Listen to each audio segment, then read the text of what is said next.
ভাই কোন নিয়ে আসছেন ভাই? হ্যাঁ কোথায় নিয়ে যাচ্ছেন? এর কাটি যেতে আমার মাথা ধরে উঠছে। নিয়ে যাবেন কোথায়? এখন নিয়ে যাবেন কোথায়? এই যে ওই ডাক্তার দোকানে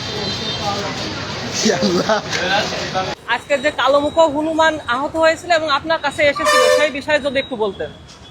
আমাদের যশোরের কেশবপুরে একটা হনুমান সে আজকে আহত হয়ে যখন এক জায়গায় বসেছিল, আমি সেখানে আসছি। অনেকেই খাদ্য খাবার দিচ্ছিল কিন্তু সে খাচ্ছিল না। আমি একটা রুটি নিয়ে তাকে বললাম, খাও, তোমার আমি ট্রিটমেন্টের ব্যবস্থা করব। ও সাথে সাথে আমার ঘাড়ের পরে উঠলো। ওঠার পরে আমি তাকে নিয়ে আমি এই ওষুধের দোকানে এসে তার ক্ষতস্থানের জন্য আমি একটা মেডিসিন কিনি তাকে আমি গায়ে লাগাই দেওয়ার পরে তার ওই যে ক্ষতস্থানে লাগানোর পরে সে আমার ঘাড়ের থেকে নেমে আবার উঠে চলে গেল। আসলে আমাদের কেশবপুরে এই যে কালোমুখী যে হনুমান, এদের যে খাওয়ার যে বরাদ্দ যেগুলো আসে আসলে সেটা একদম সীমিত।